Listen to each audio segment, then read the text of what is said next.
It's Juliana, Whole Body Renewal Center, wholebodyrenewalcenter.com. How are you? Hey, I was thinking about happiness. Such a hard thing for us to grasp. It's hard for me to grasp for a long time. And I found it along the way, and I wanted to give you a little bit of what I recognized it wasn't. And one of the big things is happiness does not come from an outside source. It doesn't come from a person.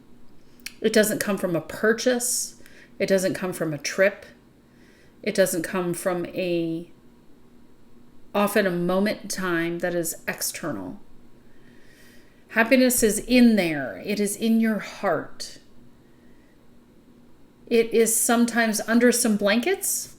It is sometimes behind a steel wall with a door and a gate and a lock on it. It sometimes seems like something we can't possibly experience. But that too is a lie, because you can experience happiness. It's so important that you find it inside of you, because one of the reasons that is so incredibly important for you is because no matter what happens outside of you, no matter who is around you, no matter what you experience, you can settle back into that happiness. You can hold on to it and maintain it. It will help you to find the right relationships. It will help you to be in the right place for you. It will help you to have the right job, career, or start the right business. It'll help you to seek out things that reinforce that happiness. So if you don't have those things, you're still happy. You're still at peace. You're still in a great place. And you are not dependent on anyone else.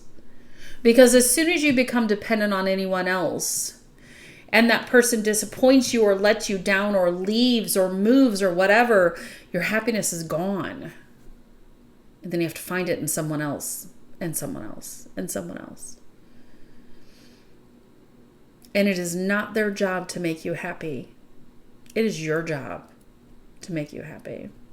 So an important part of this process is to find things that make you happy.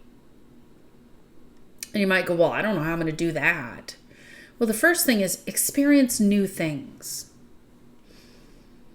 Start exploring different hobbies and activities and places, and see what it is that you feel inside when you do those things. And I would encourage you to do them alone. So it's not dependent upon my best friend who makes me happy as the person I do this activity with, because then you're still dependent on a person. Do them by yourself. While we're talking about being by ourselves, be by yourself. And you might go, I don't really like my own company. I can't get those thoughts out of my head that really bother me. Whatever is going through your head, I say persevere through it. Buy yourself a ticket to the symphony and go listen to the symphony by yourself. There's a lot of power in music and frequency. Go and sit in the woods and listen to the sounds of the woods. You will hear a symphony in nature. Some days it's almost deafening out here because there's so many frogs and crickets and, the tree frogs, when they sing, I just love it. We have toads and we have birds and we have coyotes, and they all have a song. And it's so fun. And I do that all by myself. But there are times when I sit and there is no external noise. Maybe the ceiling fan. Maybe the sound of the air conditioner. But there's no external output. And I can sit and I go, life is so good. I am so happy. And the third part of this, which is so incredibly important, especially right now, is that once I have settled into my place of happy, I can share that with others. And the world is a lighter place. We have so much stuff going on, which is rooted in people's unhappiness. And there are those who will try to use that unhappiness to control people. And that's a hard thing to watch, but I don't invest myself in that. Because we all get to make our own personal choices.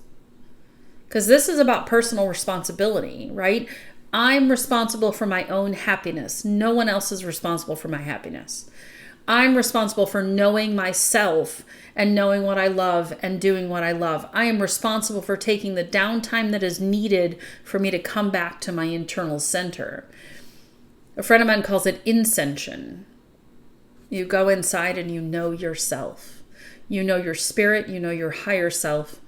And when you connect to the divine power that you connect with, whether it be God or Buddha or Krishna or Abraham or infinite intelligence or universe or the great mystery or the great something, no matter what that is you connect with, and that communication happens between your higher self and that amazing, loving intelligence, you get this great tingly sensation.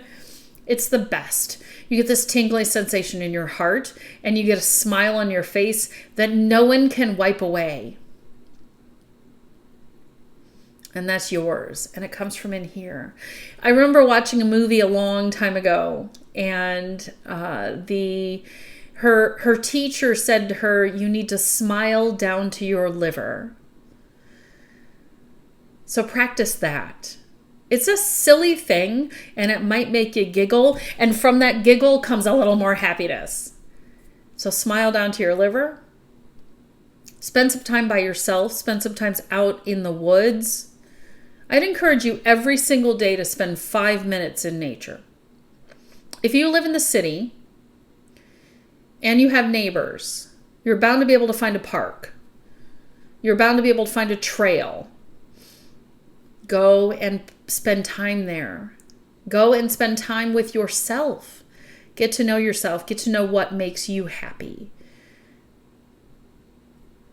I just can't emphasize enough how incredible it is when the happy comes in from here and it's this happy, giggly kind of feeling. It's so good. And I know you're going to love it too.